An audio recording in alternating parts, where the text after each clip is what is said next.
हिना साहब, साहबुद्दीन साहब की वजह से और राष्ट्रीय जनता दल के सभी कार्यकर्ताओं के वजह से हम लोगों ने सिवान में राजद का झंडा लहराया। अब फिर से हिना साहब आ गई हैं हम लोग की पार्टी में और उनका आशीर्वाद रहा तो इस बार 6 नहीं, इस बार 8 होगा। 8 के 8 हम लोग। बिहार में अगले वर्ष 2025 में बिहार विधानसभा के चुनाव होने हैं और ऐसे में जितने भी राजनीतिक दल के जो पार्टियां हैं वे लगातार सदस्य अभियान चला रही है, लगातार लोगों को जोड़ने का काम कर रही है।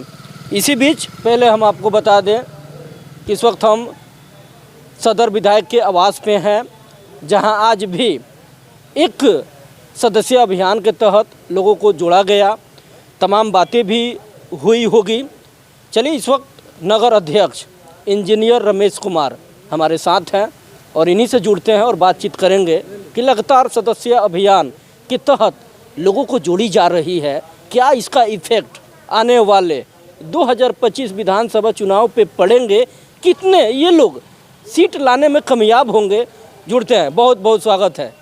सबसे पहले आपके चैनल के माध्यम से मैं सिवान की जनता जनार्दन को प्रणाम करता हूं और मैं उनसे आग्रह करता हूं कि आप लोग यथाशीघ्र राष्ट्रीय जनता दल का सदस्य बने, प्राथमिक सदस्य और क्रियाशील सदस्य। हमारे राष्ट्रीय जनता दल के राष्ट्रीय अध्यक्ष माननीय श्री लालू प्रसाद यादव जी और तेजस्वी प्रसाद यादव जी के आह्वान पर हम लोग सदस्यता अभियान में जुड़े हुए हैं, जिसमें हमारे सिवान सदर के विधायक माननीय श्री अवध बिहारी चौधरी जी इतने अच्छे से कार्य किए हैं कि उनकी हम लोग जितने गुणगान करें कम है। ऐसे कम ही लोग विधायक में हैं जो जहां अपने क्षेत्र से जीतते हैं और फिर दोबारा वहां घूमने जाते हैं, लेकिन वो क्यों नहीं घूमने जाते हैं? क्योंकि वो कार्य नहीं करते हैं। हमारे सदर विधायक जो हैं वो हमेशा हर व्यक्ति के सुख दुख में तो रहते ही हैं और बहुत ही तत्परता से हर पंचायत में जाके, हर बूथ पे जाके लोगों को क्रियाशील सदस्य बनाएं।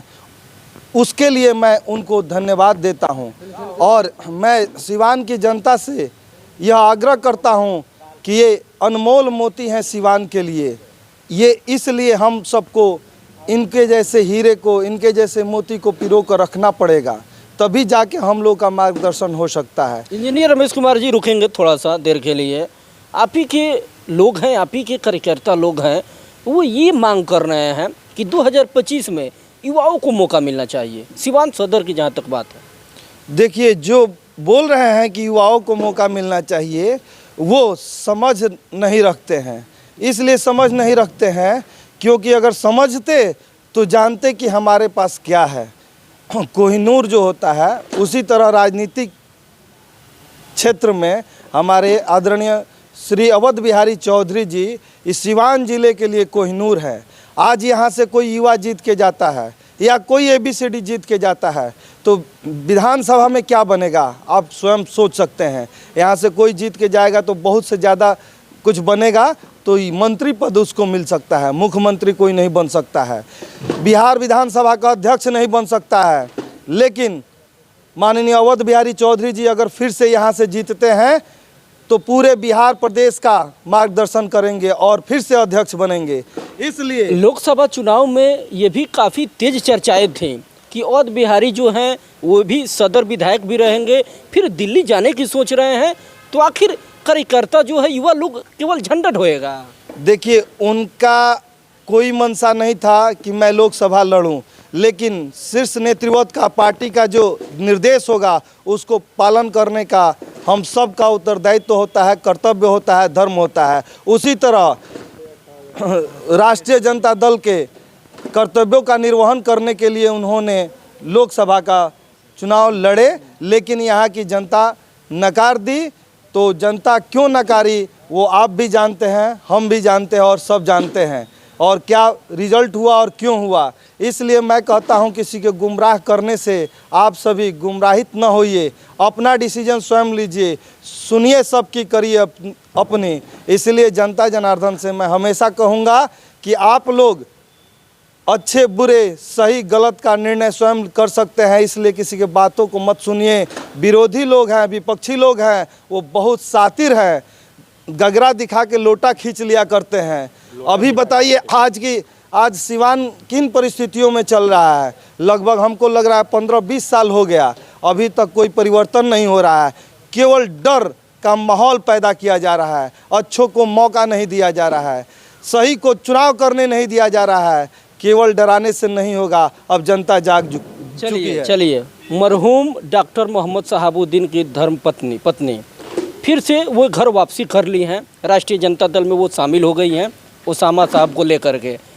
इसका कितना इफेक्ट होगा? और MOI समीकरण की लगातार बातें हो रही है, तो कितना मजबूत होगा? देखिए, हमारी नेत्री हिना साहब जो हैं, अगर ज्वाइन कर ली हैं तो समझ लीजिए कि राष्ट्रीय जनता दल यहाँ पे सबसे मजबूत पार्टी है। सिवान क्षेत्र में पिछले बार हिना शहाबुद्दीन साहब की वजह से और राष्ट्रीय जनता दल के सभी कार्यकर्ताओं के वजह से हम लोगों ने सिवान में राजद का झंडा लहराया था।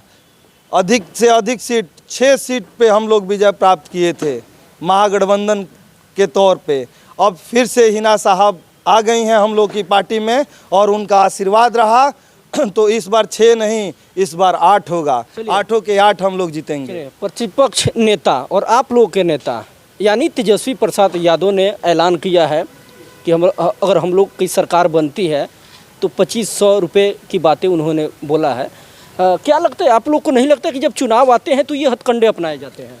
ये हथकंडे केवल तेजस्वी जी नहीं अपनाते हैं, वो गरीबों, शोषितों, पीड़ितों की बात करने के लिए बात कर रहे हैं। हथकंडे विरोधी दल के नेता लोग अपनाए हुए हैं। कहते हैं कि मैं 80 करोड़ लोगों को राशन की राशन देता हूं। इसका मतलब 80 करोड़ लोग आपके यहाँ बेरोजगार हैं, भूखे मर रहे हैं, परेशानी में हैं।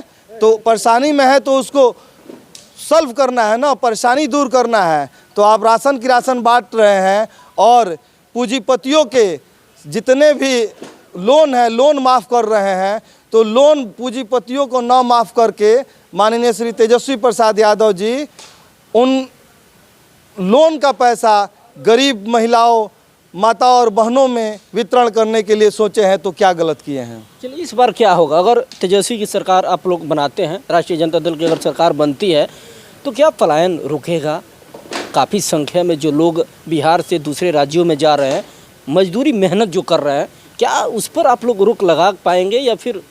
देखिए, इसी पलायनवाद पे ही तो पूरी सरकार बदली थी। नीतीश बाबू आए थे और 20 साल हो गया, पलायनवाद रुका? हमारे तेजस्वी जी ने 17 महीना में जो कार्य करके दिखा दिए, उससे क्या आपको नहीं लगता है कि पलायन रुक जाएगा? अपने प्रदेश की जनता को ही नहीं, उन्होंने दूसरे प्रदेश की जनता को भी नौकरी दिए। आपको इंटरनेशनल स्टेडियम बनाने के लिए काम किए। नगर आवास विकास मंत्रालय में थे तो उन्होंने नगर की तस्वीर बदलने के लिए पहल किए। उनके पास शिक्षा विभाग आया तो उसमें कितना मूलभूत आवश्यकता को पूर्ति किए। जिस विद्यालयों में शौचालय नहीं थी, शौचालय बनाए, टाइल्स मार्बल लगवाएं, शिक्षकों को समय पे आने के लिए विवश किए। तो ये सब कार्य माननीय श्री तेजस्वी प्रसाद यादव जी नहीं किए तो कौन किया? और 17 सालों में आप नीतीश बाबू ने क्या किया, आप स्वयं कंपैरिजन कीजिए। चलिए, अंतिम और आखिरी सवाल आपसे, कितना सीट अर्जित करने वाली है विधानसभा में इस बार आपकी पार्टी? इस बार हम लोग अधिक से अधिक और पूर्ण बहुमत के साथ हम लोग आएंगे और पूरा विश्वास है, पूरी जनता में ये उत्साह है कि माननीय श्री तेजस्वी प्रसाद यादव जी पिछले 2 बार उप मुख्यमंत्री रहे, इस बार हम लोग मुख्यमंत्री बना के और प्रदेश का जनता को और प्रदेश को खुशहाल करेंगे। शुक्रिया बातचीत करने के लिए। धन्यवाद आपको। चलिए, हमारे साथ नगर अध्यक्ष इंजीनियर रमेश कुमार थे, इनसे तमाम बातें हुई। आज बता दें कि सदर विधायक यानी कि अवध बिहारी चौधरी के ही आवास पे एक कार्यकर्ता सम्मान समारोह थे जिसमें तमाम लोगों को जोड़ा गया। चूँकि चुनाव 2025 में विधानसभा होने हैं, जिसको लेकर के जो राजनीतिक दल की जो पार्टियां हैं अब अलर्ट मूड में है। फिलहाल अगले खबर तक आप इंतज़ार कीजिए, मिलते हैं।